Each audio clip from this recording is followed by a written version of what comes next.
안녕하십니까, 윤진표 교수입니다. 오늘은 동남아에 대한 한국 정부의 정책을 한번 비교해 보려고 합니다. 마침 한국 정부의 동남아 정책을 분석한 동남아 현지의 자료가 나와서 이것을 바탕으로 해서 말씀드리겠습니다. 문재인 정부는 신남방 정책으로 불렸던 동남아 정책을 시행을 했었죠. 그리고 윤석열 정부에 들어와서는 한아세안 연대 구상으로 불린 동남아 정책을 시행하고 있습니다. 윤석열 대통령의 한아세안 연대 구상은요, 전임자인 문재인 대통령의 그 신남방 정책의 기초 위에서 연속성을 갖고 만들어졌다고 봅니다. 그런데 동남아에서 나온 분석 자료의 결론을 보면요, 한국 정부의 이 두 정책 모두 여전히 동남아시아 국가들과의 경제관계에 중점을 두고 있는데, 상대적으로 한국이 동남아 지역과의 외교와 또 안보 면에서의 인지도를 높이기 위한 실제적인 행동을 보여줘야 한다고 지적을 하고 있더군요. 2022년 5월 취임한 윤석열 대통령은 더욱 불안정해진 국제 환경에서 한국이 글로벌 중추국가가 되겠다고 선언을 하고, 더 적극적인 안보 행위자로 부각되기 위해 한국의 인도 태평양 전략을 발표했습니다. 윤석열 대통령은 문재인 대통령의 주요 외교 정책 계획이었던 그 신남방 정책을 대체하고, 이어서 동남아시아에만 초점을 맞춘 한아세안 연대 구상도 발표했습니다. 문재인 정부의 신남방 정책은 아세안과 함께 인도까지 포함하고 있었죠. 동남아가 한국 정책을 어떻게 인식하고 있는지를 보기 위해서 동남아시아에 있는 8개 언론사가 2017년부터 2024년 초반까지 신남방 정책과 한아세안 연대 구상을 논의했던 기사를 질적 내용 분석 방법을 통해서 본 그 결과를 말씀드리고자 합니다. 이를 보면 한국의 분명한 안보 전환이라는 선언에도 불구하고 경제 활동이 동남아 지역 포용의 기반으로 여전히 작용하고 있다는 것입니다. 또한 윤 대통령의 세계주의적 열망과 또 서구와의 연대가 문재인 정부에서 한국이 동남아시아에서 축적했던 긍정적인 담론적 이익을 약화시키고 있다는 것도 발견했습니다.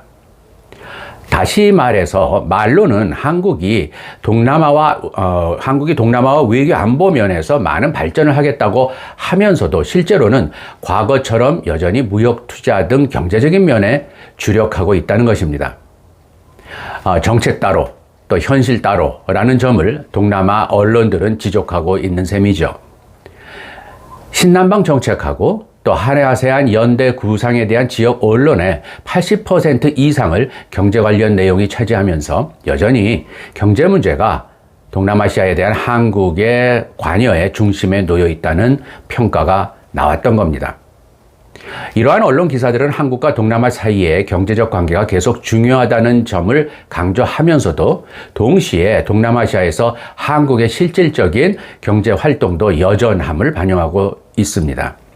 예를 들어 한국의 아세안에 대한 투자는요, 2017년도부터 2021년까지 꾸준히 증가를 해서 2021년 70억 달러에서 윤석열 대통령이 취임한 2022년도에는 130억 달러로 거의 2배 가까이 증가했습니다.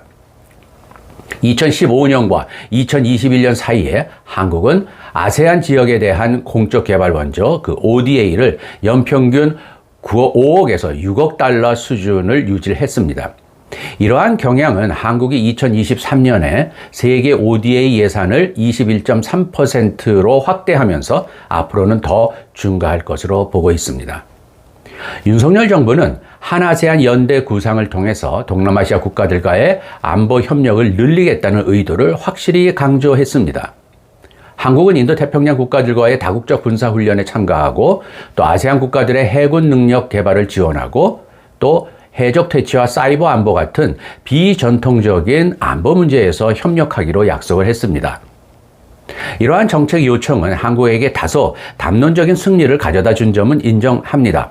예를 들어 동남아를 향해 더 큰 안보 역할을 담당하겠다는 한국 정부의 정책에 대한 동남아 뉴스 미디어의 언급이 2022년도와 2024년 사이 상당히 증가한 걸 보여주고 있습니다. 그렇지만 동남아에서 한국의 안보로의 전환은 여전히 설득력이 부족하다는 평가를 받고 있습니다.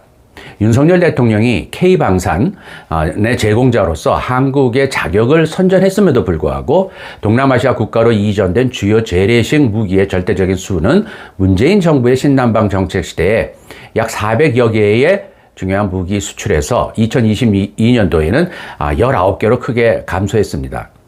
윤석열 정부의 첫 2년 동안 한국의 무기 이전은 지역적으로 집중되었다기보다는 전 세계적으로 확산되었고요.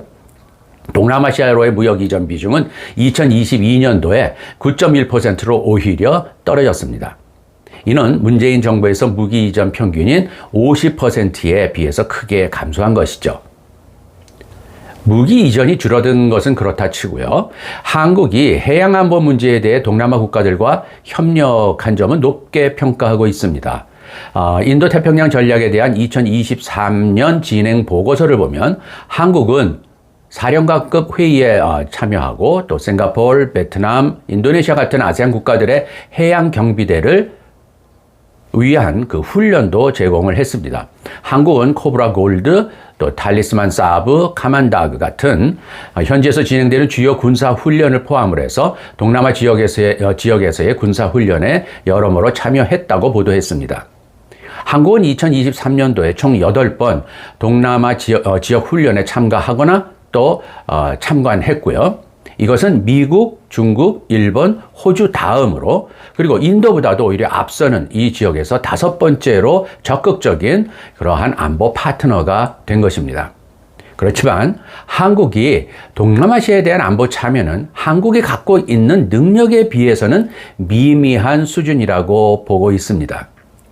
2023년 호주의 연구기관인 그 로위 인스티튜트의 그 아시아 파워 지수가 발표가 되는데 그것에 따르면은 한국은 경제적인 능력과 또 군사적인 능력 모두에서 역내 국가들 중 5위를 차지하고 있다고 평가하고 있습니다.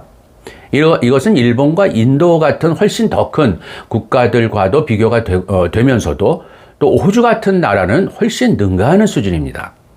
그럼에도 불구하고 한국은 북한의 지속적인 안보 위협에 맞서기 위해서 동남아시아와 더 강력한 안보 관계를 구축할 수 있는 여건이 여전히 방해받고 있다는 사실도 지적합니다. 특히 외교적인 측면에서 보면 윤석열 정부의 세계주의적인 입장 변화는요, 전임자인 문재인 정부가 동남아시아 아세안과의 관계를 강대국 수준의 하나로 높이겠다는 그런 외교적 관심으로부터 멀어졌다는 평가를 받고 있습니다. 문재인 대통령은 동남아 10개국을 모두 방문한 첫 번째 한국 대통령으로서 광범위하게 지역 외교 캠페인을 추진한 반면에 윤석열 대통령은 관심을 주로 미국, 일본, 그리고 유럽 같은 소위 가치 공유라는 그러한 같은 생각을 가진 파트너들과의 사이에 더 중점을 두고 있다고 평가합니다. 한국의 외교에서 아세안의 역할과 또 한아세안 관계를 주요 강대국 수준으로 높인다는 문재인 정부의 목표가 윤석열 정부에서는 아세안을 가장 중요한 협력 파트너로 취급하는 정도로 변했다는 분석입니다. 그 결과 한국의 지역 이니셔티브에 대한 동남아시아 언론의 관심은 크게 감소했습니다. 2023년도에 한국이 아세안과의 대화관계 수립 기념 특별 정상회담을 개최했고요. 또 첫 번째 한 메콩 정상회담도 개최했는데 문재인 정부인 2018년하고 2021년 사이에 신남방 정책 관련 보도보다도 윤석열 정부의 한 아세안 연대 구상을 언급한 기사의 수는 오히려 줄어들었습니다. 전반적으로 현재까지 윤석열 대통령의 한아세안 연대 구상은 통계로 본다면 동남아시아 국가들과의 경제적 관계에서만 두드러진다는 평가를 받고 있습니다. 따라서 한국은 아세안 지역에서 외교적 그리고 안보적인 인지도를 높이기 위한 추가적인 노력이 필요합니다. 윤석열 정부가 만약 아세안을 인도 태평양에서 한국의 가장 중요한 협력 파트너 정도로 취급을 한다면 인도태평양 전략의 그 균형을 제고해 봐야 한다고 생각합니다. 2024년 한국이 아세안과의 관계를 포괄적 전략 동반자 관계, CSP죠. 포괄적 전략 동반자 관계로 격상시키고자 한다면 무엇보다도 지역 안보 문제에 대한 보다 적극적인 자세하고 또 실질적인 노력을 보여주어야 할 것으로 저는 생각합니다. 이상 윤진표 교수의 아세안 이야기였습니다. 들어주신 여러분 감사합니다.